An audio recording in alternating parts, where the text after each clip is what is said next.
una inflación que va a bordear el 40%, y en un mes que suele ser, en la historia argentina, suele traer augurios no muy positivos.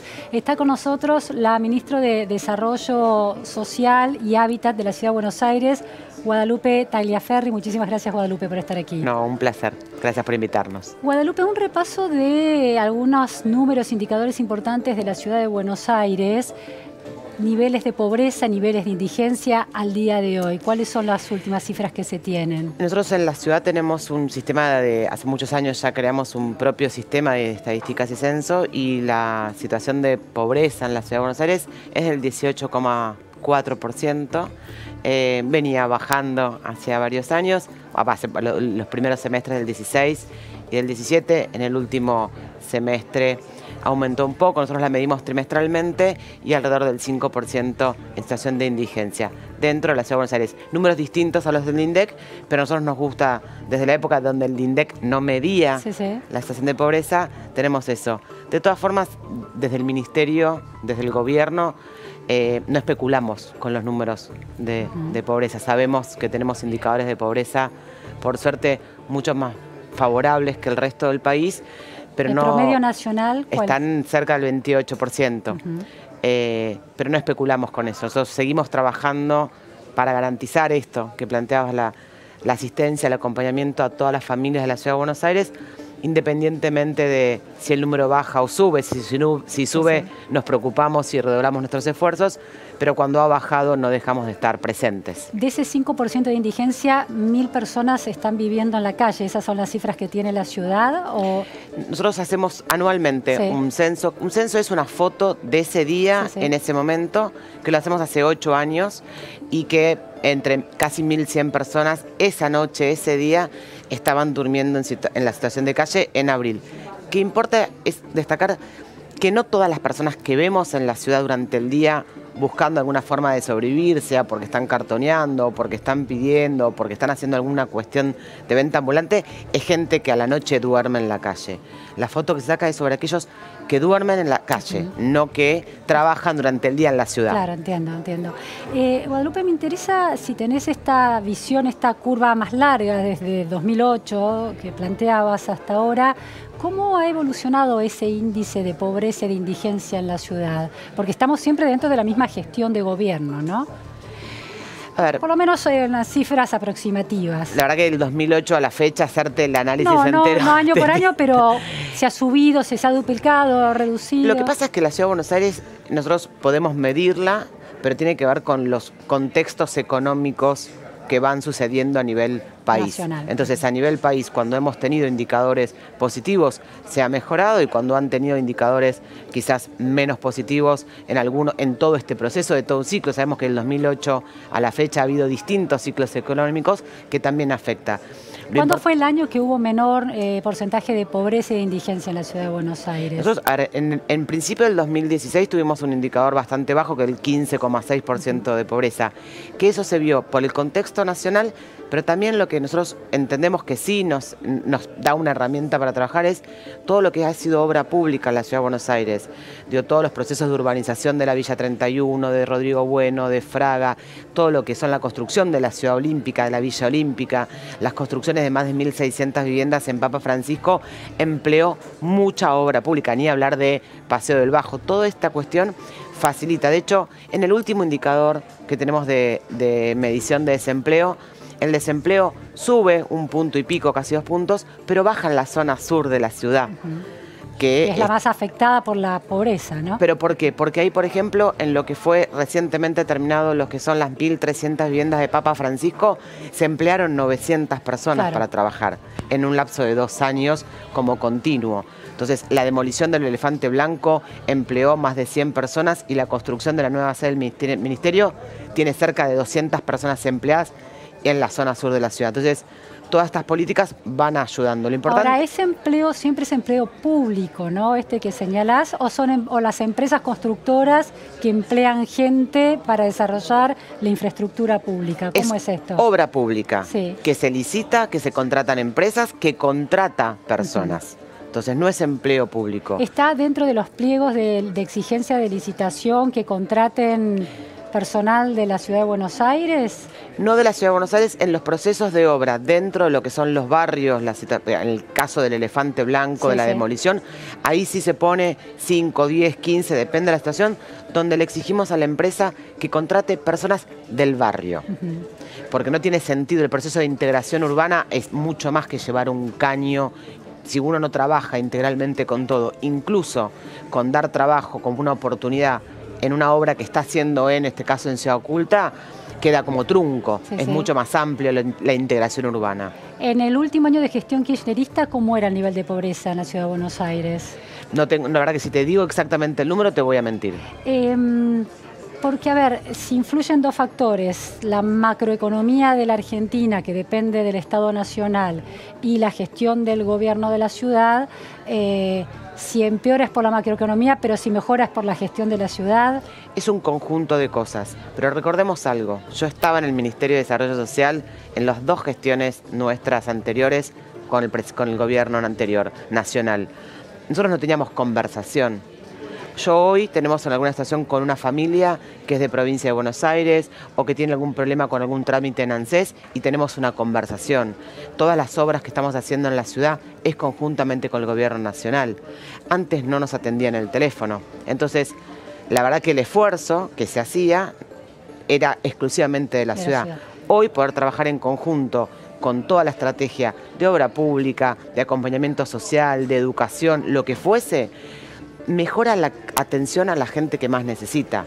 Guadalupe, siempre me llama mucho la atención y es una gran pregunta que me obsesiona, es cómo una gestión de gobierno que ya lleva 12 años, ¿no?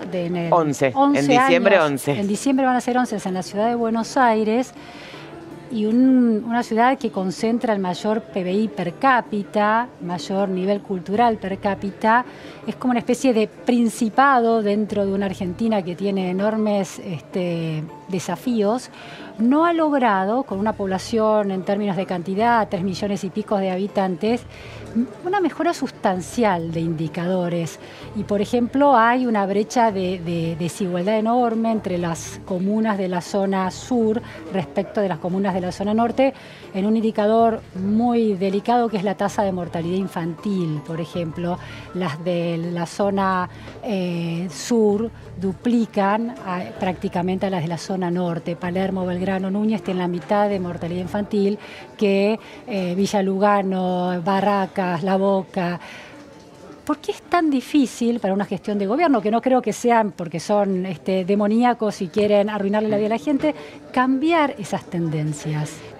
Primero, discúlpame, no comparto que no se hayan mejorado sustancialmente. Acabas de nombrar un indicador de mortalidad infantil que es uno de los más bajos y es el más bajo en la ciudad, no solo de la ciudad, sino de la historia de lo que es la mortalidad infantil en la Argentina. Obviamente que hay todavía desafíos que tienen que ver con la zona sur versus la desigualdad sigue. Sí. Pero no es verdad que no hayamos mejorado los indicadores, la tasa de educación, el acceso a la salud.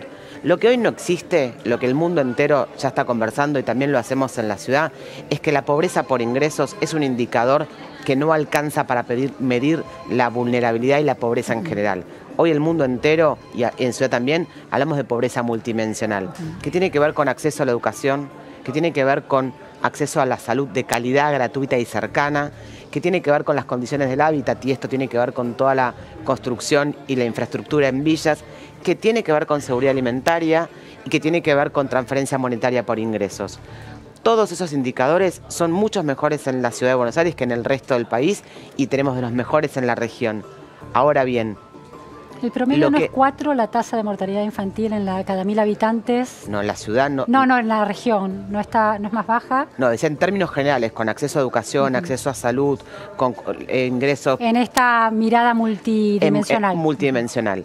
Entonces, cuando vos tenés que la tasa de alfabetización de acceso a primaria es altísimo, tenés mejores indicadores para revertir la situación de pobreza.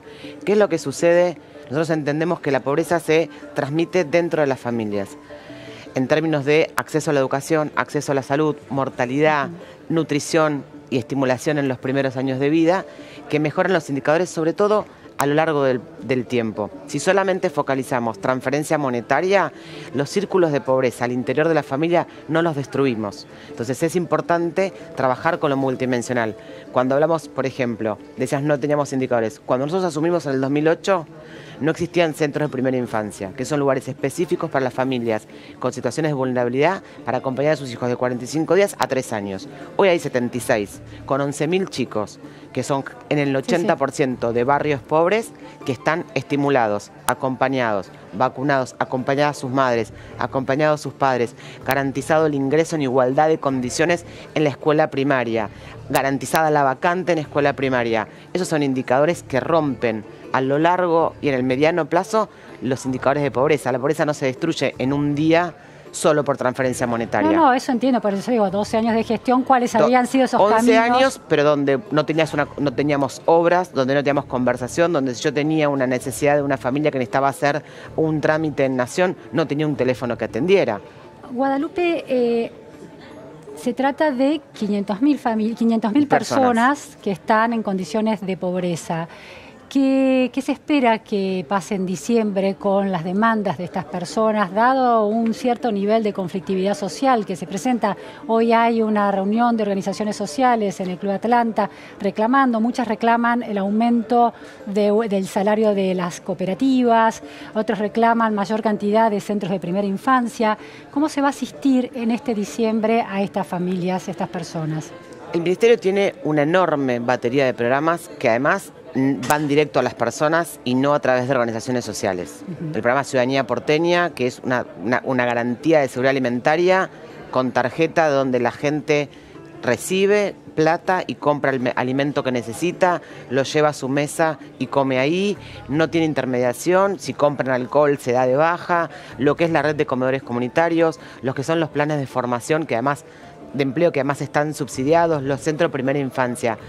Las personas, las familias que entendemos lo que está sucediendo porque estamos todo el día, el Ministerio tiene casi 6.000 trabajadores y trabajadoras que trabajan en territorio, en cada uno de los barrios, en los servicios sociales, en los hogares de niñez, en los hogares de mujer, en los CPIs, y sabemos que están ahí. Las familias, estas 500.000 personas que además de tener programas hoy del Ministerio, no están canalizadas por las organizaciones sociales. Con las organizaciones sociales trabajamos hablando, siempre, dialogando y conversando y escuchando cada una de sus necesidades. Te hago una pregunta, del presupuesto que hay en la ciudad, el 51% leí que sostenía se aplica a gasto social, pero eso en un sentido muy amplio, educación, por ejemplo.